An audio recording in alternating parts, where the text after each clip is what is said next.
Hello guys, welcome back to my cooking channel delight home plate. તો આજે આપણે બનાવીશું દિવાળી માટે એકદમ સ્પેશિયલ પડવાળી અને લેયરવાળી તેવી ફરસી પૂરી. એકદમ ફણસી પૂરી બનાવવા માટે અહીં મેં ઘઉંનો લોટ અને મેદાના લોટનો ઉપયોગ કર્યો છે.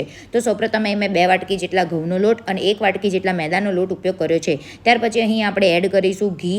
તો આપણે અહીં ઘીનો ઉપયોગ કરવાનો છે. તમે તેલનો પણ ઉપયોગ કરી શકો છો, પણ એકદમ સોફ્ટ અને એકદમ ક્રન્ચી બનાવવા માટે આપણે અહીં ઘીનો ઉપયોગ કરવાનો છે.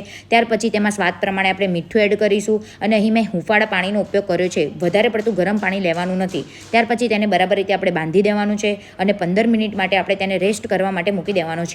ત્યાર પછી એ લોટની અંદર આપણે તેને બરાબર રીતે નાના નાના ગુલ્લા કરી આપણે રોટલીની જેમ પટલી એવું વણી લેવાનું છે. ત્યાર પછી આપણે એક એક કરીને આપણે તેના પર ઘી અને અહીં મેં સ્પ્રિંકલ કર્યો છે એકદમ ટેસ્ટી અને હેલ્ધી ઘરે બનાવેલો મસાલો. તો સૌપ્રથમ આ મસાલો બનાવવા માટે આપણે અહીં કાળા મરીનો પાવડર અને જીરાનો પાવડર એડ કરીને તેને બરાબર રીતે મિક્સ કરીને આપણે તૈયાર કરેલી રોટલીઓ ઉપર આપણે તેના પર સ્પ્રિંકલ કરવાનો છે. ત્યાર પછી આપણે બીજી જે તૈયાર કરેલી રોટલી હતી તેને લેવાની છે. ત્યાર પછી પાછો આ મસાલાને સ્પ્રિંકલ કરીને એવી રીતે ત્રીજા નંબરની રોટલીને પણ આપણે ઘીથી ચોપડીને આ મસાલાને સ્પ્રિંકલ કરવાનું છે. આવી રીતે મેં 4 રોટલી લીધેલી છે, બનાવેલી 4 રોટલીનો ઉપયોગ કરવાનો છે.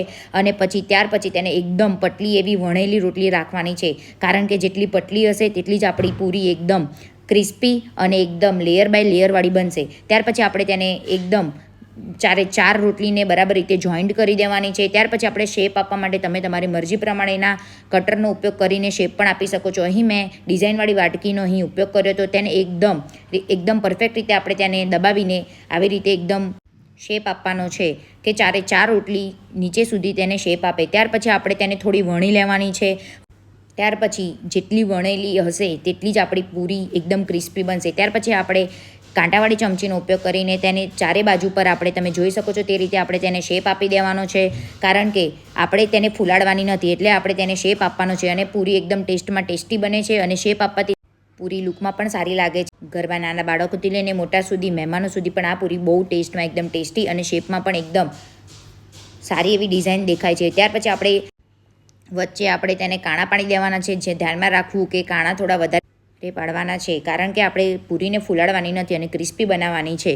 ત્યાર પછી આપણે 1 બાય 1 કરીને બધી જ પૂરીઓમાં આ રીતે શેપ આપીને કાણા પાડી દેવાના છે. તમે જોઈ શકો છો તે રીતે આપણે પૂરીને બધી જ રીતે શેપ આપીને આપણે કાણા પાડી દેવાના છે. ધ્યાનમાં રાખવું કે અહીં તમે ઘઉંનો લોટ વધારે પણ લઈ શકો છો, કારણ કે જો ઘઉંનો લોટ વધારે હશે તેટલું જ આપણે હેલ્ધી છે. આપણે મેદાનો લોટ એટલા માટે યુઝ કર્યો છે કે આપણે થોડી ક્રિસ્પી અને લોંગ ટાઈમ સુધી રહે તે માટે આપણે મેદાનો ઉપયોગ કર્યો હતો.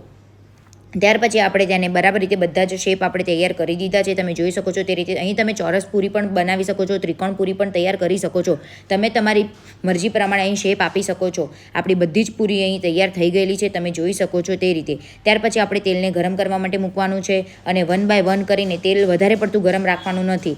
એકદમ નોર્મલ ગેસની ફ્લેમ ઉપર આપણે તેલને ગરમ કરીશું અને બધી જ પૂરીને આપણે તેની અંદર 1 બાય 1 કરીને એડ કરવાની છે. તમે જોઈ શકો છો તે રીતે થોડી લાલાશ પડતી લાલ થઈ જાય ત્યાર પછી આપણે તેને બીજી સાઈડ તળવા માટે કરી દેવાની છે.